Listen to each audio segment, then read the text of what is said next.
कब हाँ देखो आई देखो बाबू हो बोतरा के तो पैर दबावती है माई बाबू हो लागत माई के पुरान का बीमारी उपट गइल बा। अरे बाबू तो ठीक कहता रे तू सूत के गोर दबावता रो उठो ना तो बेले भासका दे रे कौन हो से रे हां से जल्दी जल्दी। अरे सियरी ने ते हेजा बारे अब गेनु ते हमरे के लाते मुके मारो तो ले आ के ते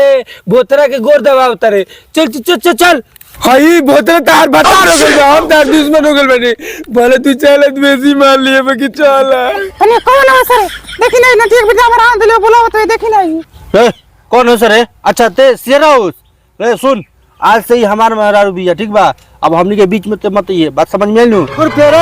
निकाल तक दुनादी अम्मा तक उड़ जाओ छानी इ नहीं के मारते होता रे भाग से भाग हमर सियारी नु तो करबे हुआ अथरा हई हमर मेहरारू हमरा हवाले कर देगा त ते अपन हल ए जो पहले भागते यहां से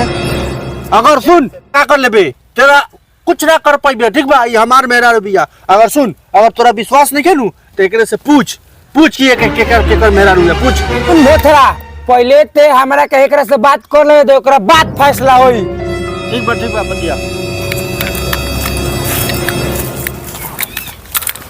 ए सियारिन हम तार सियार हुआ तू भूल गइलू अपने सियार के यारिन जब तू खिसिया जात नु तो हम तारे को हुआ पक बना लेत रहनी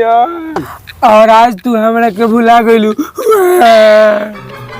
ए जी कहां गने देखी नहीं कौन कुत्ता सियार आइल बा सर बोला तो सब करवाएम के मुंह में मुत दी मुंह तबू का हक द बाबू के मुंह में का को तो तने जल्दी ए तनी के यहां से जइबो स कि खइबो स 2-4 लात बोलो स का चाहत रसो तनी के रे थोड़ा सुन भले हमरा मेहरारू के दास चल गइल बा जब एकरा दास आइनु तो हमरे के चिनी हमरे के ए चुपा जा यहां से लगला तू फिल्मी डायलॉग मार ना हम ना जब अपने सियारिन के छोड़ के मैं जब हम सियारिन के छोड़ के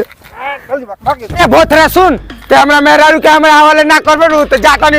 एक गांव के मशहूर डॉन लगे बौआ लगे जो नाक मुद के मार दी कौआ ए जो चल बेटा चल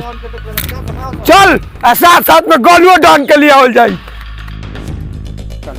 जानते रहे का लेक जना कितना रे बनी इतना रे लाई एक अभी तक सुनने के सवेरे से उठलो नहीं। अरे भाई तो ठीक कहता रे अभी तक कुछ निकलेगा हां हम इतना मारिए दिले बनी का मार मरले बनी है देख ले बताओ रे बुझ ना बात सही बा कौन है अरे बाउडन अरे गोलुडन हम साला भोतरा हमरा मेहरारू के किडनैप कर लेले बा ना जल्दी चले सर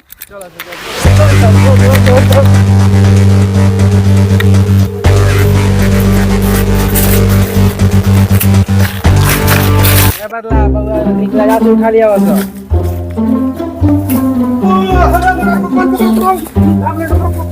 हमार मेहरारू को मरबो स उठा के ले जेबो स कौन हो सर नो ए कौन है जरा मुझे हमरा भूतर जी के मारलो जरे अरे कौन रे मुझे जरे रे मुझे रे छोड़ रे मुझे रे छोड़ ए कौन है जरे मुझे ऐसा लगा भागला जरे रे हमर साया खोल लो रे हमर लाया खोल तो रे रुको जरा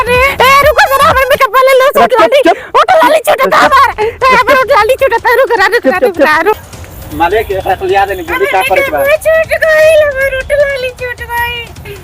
हमर उठ लाली छूट अरे गोलू भाई ठीक कहला हम मेहरारू लिया दे होल तो देखले मंगा देनी ना कहले बनी तो लगा हम मंगा दे है हमर मेहरारू तब दे दो जो भाग यहाँ से भी हमार मेहरारू हो गए भाग यहाँ से जो ना हमर मेहरारू दे दो दे कहां से हट भाग हमार मेहरारू हो गए पीछे पड़ल बा ना दे मार सका अरे बाप रे अरे माई रे अरे बाप रे अरे मेहरारू ताता देखला हलो नु भाई लोग हई हमर मेहरारू हमरे के लात